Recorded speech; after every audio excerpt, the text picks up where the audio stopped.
সম্মানিত ভিউয়ার্স আসসালামু আলাইকুম। আজকে দেখতেছেন যে একটা ফ্রিজের আমরা বডি রিপেয়ারিং করতেছি বা বেজ যেটাকে বলে, কেউ আবার বলে অনেকে অনেক ধরনের কথা বলতে পারে। এটা হচ্ছে আমরা যেটা বলি বেজ, যে আপনার একটা শির দিয়ে আমরা এটা বানানো হয়। তো আমি প্রথমে বাজারে গেলাম, এটা প্রথমে কিন্তু আমি যখন আসলাম ফ্রিজটা দেখে যে আমি বডি এটা চলে গেছে, বডি যে বেজটা আছে, বেজটা ক্লামটা ঠিক আছে, কিন্তু আপনার বেজটা পানি পরে নর্মাল দিয়ে মানে ড্রেনের পানি উসকে যায়, পানি পরে এটা বেজটা একবারে নষ্ট হয়ে গেছিলো। তখন আমি এটা বেজটা সরিয়ে ফেলছি।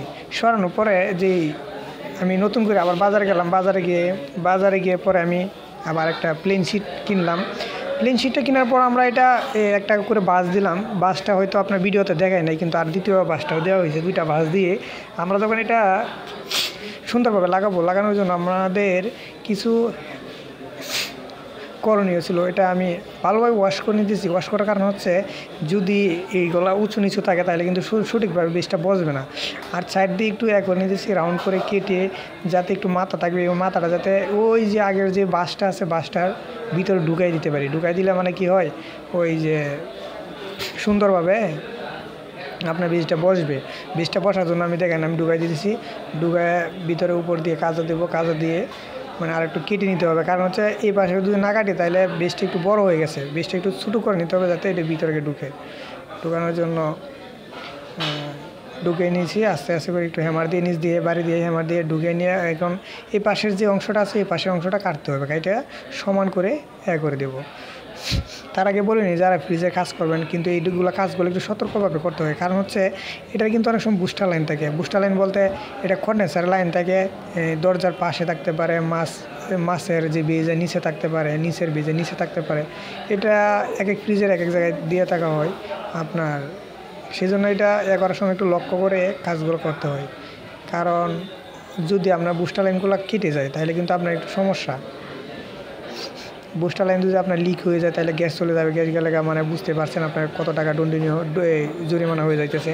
সেই জন্য আমি সবসময় একটা কথা বলি যে আপনারা একটু করে নেবেন, যাতে আপনাদের বুস্টার লাইনগুলো লিক টিক না হয়। কাজগুলো যদি করার চেষ্টা করেন একটু সুন্দরভাবে করবেন, সুন্দরভাবে কাজগুলো করলে মানে আরও কাজ পাওয়া যাবে। দেখেন আমি কত সুন্দর করে ফিনিশিংটা দিয়েছি। এখন এটা বসানো হয়ে গেছে। বসানো হয়ে যাওয়ার পরে সুন্দরভাবে বসে যাওয়ার পরে আমরা এবার গ্রাইন্ডিং ডিল মেশিন নেব। ডিল মেশিনের বিটটা হয়েছে 964 যে একটা বিট আছে 964, আমি আবার বলছি 964 বিটটি দিয়ে আপনার এটা ডিল করতে হবে। আমি বিটটা লাগাতেছি।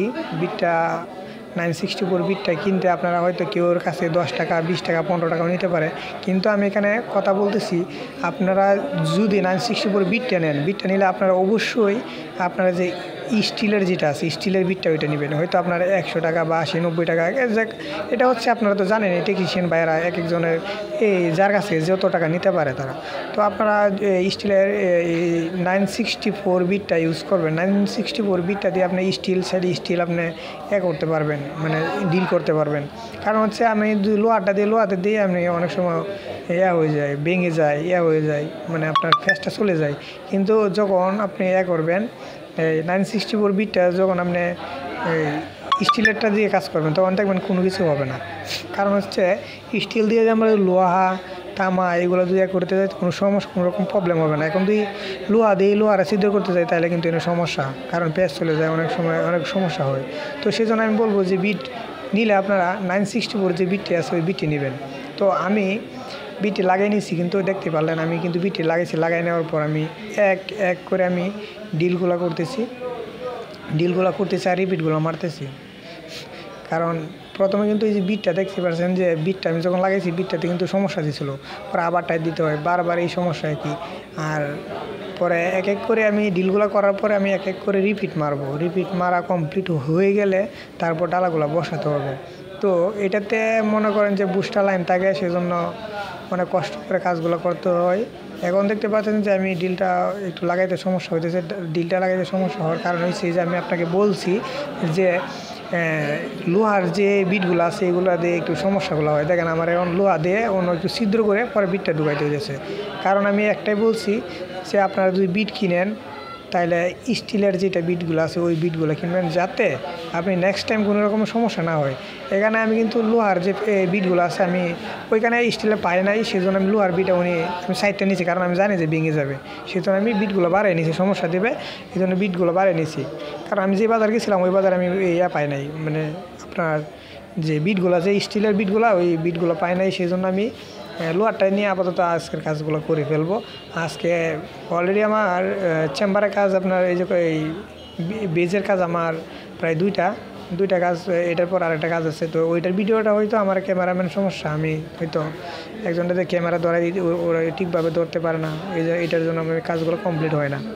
তো এই জন্য বলি, আপনারা যদি কাজগুলো করেন তাহলে একটু ধৈর্য সহকারে আবার মনোযোগ সহকারে কাজটা করবেন, যাতে একটু সুন্দরভাবে ফিনিশিংগুলো হয়। যদি কাজগুলো ভালো হয় তাহলে কাস্টমার আপনাকে এমনিতে কাজ দিবে।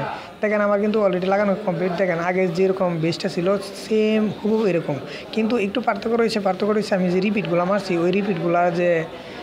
ওই রিপিটগুলার মানে একটু দেখা যায়, এটাই, আর কোনো কিছু না। আর আপনি চাইলে কিন্তু এটা গাম দিতে পারেন, আমি কিন্তু গাম ব্যবহার করি নাই, কারণ এখানে আমি দেখতেছি যে গাম ব্যবহার করার কোনো প্রশ্নই আসতেছে না, সেজন্য আমি গামটা এখানে ব্যবহার করতেছি না। এবার ধরেন আমার বেজ নিচেরটা লাগানো হয়ে গেছে, এবার তো আমি লাগাতে হবে উপরটা। এবার আমি এক এক করে ডালাগুলো লাগাইতেছি। ডালা লাগানোর পূর্বে যে কাজগুলো করতে হবে, আপনার যে মাঝখানে যে ক্লাম্পটা আছে ক্লাম্পটা খুলে নিতে হবে, কিন্তু আমি কিন্তু এটা আগে খুলে নিছি।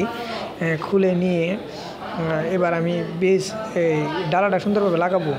নিচেরটা সুন্দরভাবে আগে লাগাতে হবে। লাগানোর পর উপরে যে ডালাটা আছে সুন্দরভাবে বসায়, উপরের ডালাটা উপরের দিক থেকে উপরে যেই ক্লাম্পটা আছে ওইটাতে আগে সবার প্রথমে লাগাতে হবে। কারণ হচ্ছে ওই দিকে যদি সুন্দরভাবে না লাগাতে পারেন জীবনও মিলবে না। সেই জন্য উপরে দেখবেন একটা ছিদ্র আছে, ওই ছিদ্রের উপর যে এই ক্লামের যে এটা আছে ওইটা লোহার মতো লম্বা আছে, ওইটা আপনার বসাইতে হবে ছিদ্রটার মধ্যে। ছিদ্রটা বসানোর পরে আপনার বাকি মাঝখানে ক্লামটা লাগাতে হবে। তো আমি উপরটা একবার লাগাইছিলাম, সমস্যা হয়েছে, আবার নতুন করে আমি হয়তো এটা বসে নাই, সেজন্য আমি আগে দেখে নিতেছি পিঠটা দেখিয়ে এবার আবার নতুন করে এটা করবো। আর এগুলা কাজ বলতে মূলত একটু সাবধানে সত্যি করতে হয়, কারণ অনেক সময় অনেক ধরনের সমস্যা দিতে পারে। হয়তো আপনি ভালোভাবে কাজ করতেছেন, ওই কাজে ওই সমস্যা হয়ে যায়, সেই জন্য মনে করেন যে একটু ভালোভাবে কাজগুলো করতে হয়। তো আমি মাঝখানে ক্লাম্পটা লাগানোর পূর্বে আপনাদের একটা কথা বলে নিই, যদি দেখতেছেন যে আপনার মাঝখানে ক্লাম্প লাগানোর পরেও ডালাটা ভালোভাবে লাগতেছে না, মানে চাপ খাইতেছে না, তাহলে আপনি একটা কাজ করবেন, যেটা হচ্ছে আপনার এই ভালোভাবে ফুটন্ত গরম পানি, মানে এমন ফুটন্ত গরম করবেন যাতে হাতে ধরলে পুড়ে যায়, এরকম করে গরম করে যে রাবার গ্যাসকেটগুলো আছে ওই গ্যাসকেটগুলোতে একটু দিবেন। দেওয়ার পর আপনারা একটু রশি বা দড়ি, যেটা বলে এক একজনে, কেউ বলে গুনা, যে যেটা বলেন, এক এক জায়গার বাসায় একটা, আপনারা এটা শক্ত করে বাঁধ দিবেন, মানে বাঁধ দিয়ে সাইড দিয়ে বোতল বা দিয়ে মানে প্যাঁচ দিয়ে, মানে মূলত কথা হচ্ছে সেটা সুন্দরভাবে যাতে টাইট হয়, মানে টাইট হওয়া হচ্ছে কথা, আর কোনো কিছু না। টাইট যাতে ভালোভাবে দিতে হয়, টাইটটা দিয়ে তারপর আপনি একদিন বা আপনার 5-6 ঘন্টা রেখে দিলে মানে পরে এমনিতেই ম্যাগনেটগুলো সুন্দরভাবে ধরবে। আর একটা কথা কি, আমরা সবসময় হোম সার্ভিস দিয়ে থাকি, মানুষের বাসায় গিয়ে আমরা সার্ভিসিংগুলো করে থাকি, যাতে অনেক কাস্টমারগুলো উপকৃত হয়। অনেক সময় ধরেন আমরা 5তলা বা 4তলা বিল্ডিং থাকে, ওইখান থেকে আপনার ফ্রিজগুলো নামাতে বা ওটাতে অনেক সময় সমস্যা হয়, সেই জন্য আমরা কিন্তু এই সার্ভিসগুলো দিয়ে থাকি। এই সার্ভিসগুলোতে আপনারা অনেকটাই উপকৃত হন, আপনাদের টাকাও বাঁচে, এবং কি আমরা বাড়িতে গিয়ে দিতেছে, আপনাদের কষ্ট করতে হতেছে না, আপনারা জায়গায় বসে পাইতেছেন। আর বিশেষ করে আপনারা যদি এরকম হোম সার্ভিসের কারো প্রয়োজন হয়, তাহলে আমার কমেন্ট বক্সে কমেন্ট করতে পারেন, অথবা ডিসক্রিপশন বক্সে আপনার নাম্বার দেওয়া থাকে, ওইখান থেকে আপনারা সংগ্রহ করে আপনার কল করতে পারেন। কল করে আপনারা কাজ অর্ডার দিতে পারেন। আমি অ্যাড্রেসটা বলে দিচ্ছি।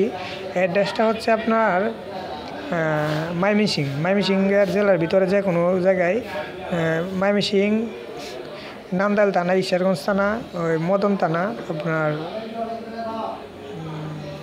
পুষাগিলা, এইদিকে আশেপাশে যেগুলো আছে, মনে করেন যে কিশোরগঞ্জ আর হচ্ছে ময়মনসিংহের মাঝ বরাবর যা এইদিকে আছে, আর মদন আর হচ্ছে মধুপুর এইদিকে যা আছে, ওইগুলো মানে মাত্র তো আগারে যেগুলো যারা আছেন তারা কল করতে পারেন, তাদের জন্য কাজগুলো করা হয়। আর আমার অবশেষে কথা একটাই থাকবে, আপনারা যদি আমার ভিডিওটি দেখে উপকৃত হন, মানে মনে হয় যদি ভালো হয়েছে ভিডিওগুলো বা আপনাদেরকে এসে ভালো কিছু সার্ভিস দিতে পারছি, তাইলে আমি আশা করি আপনারা আমার চ্যানেলটি সাবস্ক্রাইব করে রাখবেন। কারণ সাবস্ক্রাইব করে রাখলে কিন্তু আপনাদেরই উপকৃত। যদি নেক্সট টাইম কোনো রকম সমস্যা হয় এগুলো ভিডিওগুলো দেখে আপনারা নিজেরাই কাজ করতে পারেন। হয়তো আমার একজন টেকনিশিয়ান হলে আপনারা যদি আইসা দেখেও যায়, কাজ না করে হাত মাত দিলে একটু বা পরিষ্কার করে দিলেও আপনাদের একটা টেকনিশিয়ানকে 500 টাকা দিতে হবে। সেজন্য আমি বলতেছি যদি আপনারা নিজেরাই যদি কাজগুলো করতে পারেন আপনাদের টাকাগুলো বেঁচে যাবে। এটাই ছিল আজকের। দেখেন আমি অলরেডি পানি দিয়েছি, প্রচুর পরিমাণ হিট দিয়ে গরম পানি দিয়ে এবার ডালাগুলো মানে এই গ্যাসকেটের ম্যাগনেটগুলো এগুলো একটু ভালোভাবে ওয়াশ করে দিয়েছি। ওয়াশ করে দেওয়ার পরে মধ্যে সুন্দরভাবে লেগে যাবে।